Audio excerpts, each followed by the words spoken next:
आप जानते हो कि दिवाली में लक्ष्मी जी के साथ विष्णु जी की जगह गणेश जी को पूजा जाता है। इसके पीछे एक रोचक कहानी है। लक्ष्मी और गणेश जी की पूजा का जिक्र कई पौराणिक कथाओं में हुआ है। एक समय की बात है जब किसी वैरागी साधु को राजाओं की तरह सुख भोगने की लालसा होने लगी, इसलिए वह लक्ष्मी जी की आराधना करने लगाता है। उस साधु की आराधना से प्रसन्न होकर लक्ष्मी जी उसे दर्शन देती हैं और साधु को वरदान देती हैं कि उसे सम्मान और उच्च पद प्राप्त होगा। वह साधु दूसरे दिन राजा के दरबार में पहुंच जाता है और वरदान के अभिमान में राजा को सिंहासन से धकेल देता है।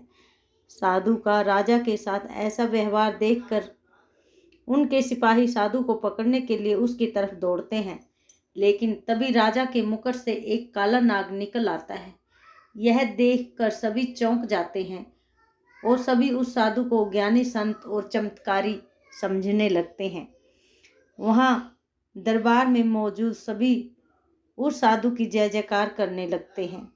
राजा भी साधु से खुश होकर उसे अपना मंत्री बना देता है। साधु के मंत्री बनने पर राजा उसे निवास के लिए एक महल देता है, जहाँ वह शान से रहने लगता है। कुछ समय बाद एक दिन साधु राजा के हाथ पकड़कर उसे राज दरबार में खींचते हुए बाहर ले जाता है। यह देखकर उसके दरबारी भी पीछे पीछे भागने लगते हैं। सभी के दरबार से बाहर निकलते ही भूकंप आता है, जिससे महल खंडहर बन जाता है। सबको लगता है कि साधु ने उनकी जान बचाई। इससे साधु का सम्मान और बढ़ जाता है। यह देखकर साधु में घमंड की भावना जागृत हो जाती है। फिर इसके कुछ दिनों बाद एक सुबह साधु राजमहल में घूम रहा होता है। तभी उसकी नजर गणेश जी की मूर्ति पर पड़ती है।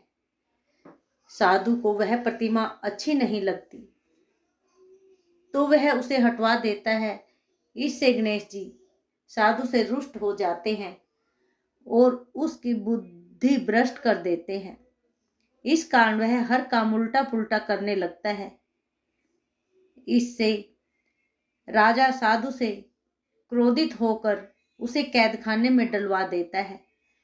साधु कैदखाने में ही फिर से लक्ष्मी जी की पूजा आराधना करने लगता है।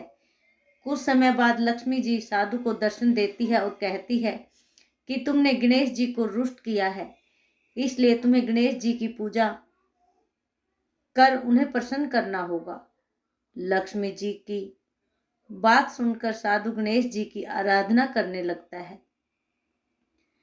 इससे गणेश जी प्रसन्न हो जाते हैं और उनका क्रोध शांत हो जाता है।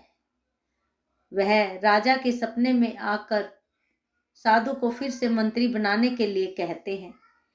राजा दूसरे दिन साधु को कैद से आजाद कर फिर से मंत्री बना देते हैं।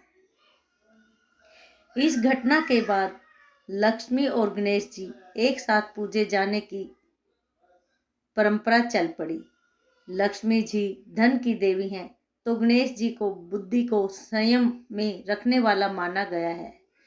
वैसे कहा भी गया है कि एक संपन्न जीवन के लिए धन और बुद्धि दोनों जरूरी होते हैं, इसलिए लक्ष्मी जी और गणेश जी की पूजा साथ में की जाती है।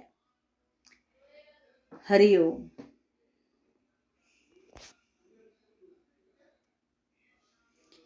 इस कहानी से हमें यह सीख मिलती है कि हमें अहंकार नहीं करना चाहिए, क्योंकि अहंकार के कारण जो हमारे पास है वो भी हमसे छीन सकता है।